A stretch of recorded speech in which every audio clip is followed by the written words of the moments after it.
Look closely at this courtroom photograph from late 19th century France. Amidst the chaos of the gallery and the sprawling evidence on the tables, the horrifying reality of a high society killer was finally exposed. They called him the Porcelain Mask. He was an apex predator who refused to rely on brute force.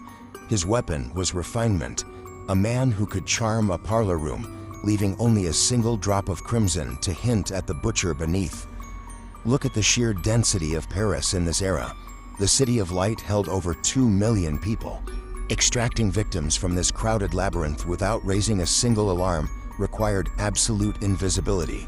He actively purchased that invisibility. He poured his vast fortune into local orphanages, funded the arts, and heavily subsidized the local constabulary. He built an architectural wall of good deeds around his private life. Early police investigators operated with a severe sociological blind spot. When hunting for a violent killer, they scoured the slums and the taverns. The idea that a multilingual aristocrat with a butterfly collection could be dissecting human beings simply did not exist in their manuals. It would be decades before forensic accountants unraveled the truth. Through the flash of a camera and careful paper trails, they discovered those charitable donations were meticulously calculated. He was buying police loyalty to preemptively shield himself from interrogations. His societal persona was an immaculate artifact, bright, polished, and rigorously maintained for public consumption. High society pedigree was his most lethal tool. He engineered a flawless reputation to ensure that even if the police caught him with blood on his hands, they would apologize for interrupting him. The upper floors of his Rue de Caumartin mansion were bathed in warm, golden gaslight. This was his hunting ground. He never snatched victims from the cobblestone alleys. He invited them through his front door, using the strict, polite protocols of elite gatherings to guarantee their attendance. The trap was baited with intellect.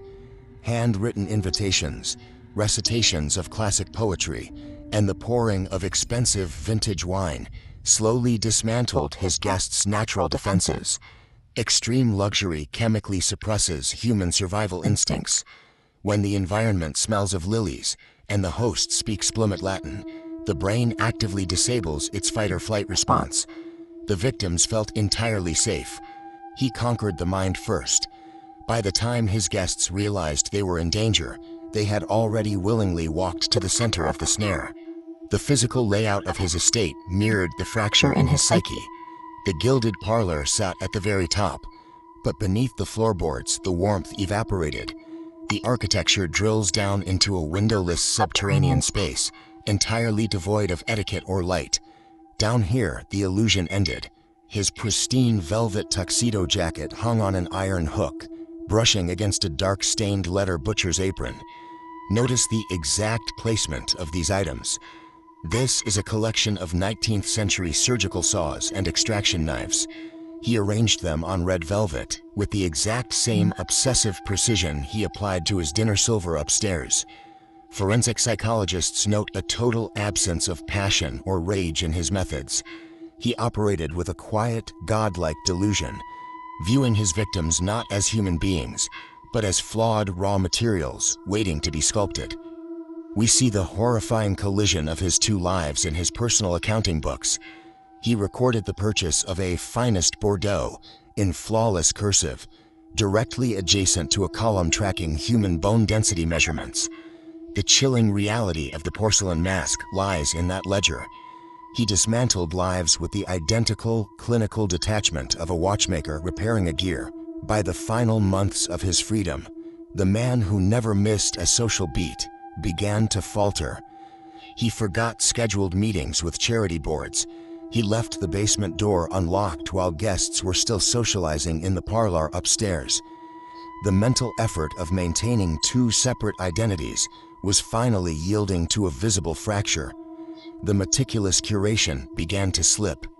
Minor breaches in his public etiquette at high society dinners evolved into the careless disposal of physical evidence on his property. Shards of truth that his peers could no longer explain away as eccentricity. Early investigators utilized this wooden bellows camera to bypass his social standing. For the first time, A lens could document the seller with a clinical objectivity that his reputation could not charm or distract. The ensuing trial gripped the nation. The packed gallery of French elites stared at the man in the dock, entirely unable to reconcile the polite aristocrat who poured their tea with the monster unmasked in the basement. We equate wealth, formal education, and perfect tailoring with safety, but those are societal constructs completely detached from human morality. The most dangerous predators do not growl from the shadows. They smile, pull out your chair, and offer you a glass of wine. I'm your investigator for chain of custody. File 004 is closed.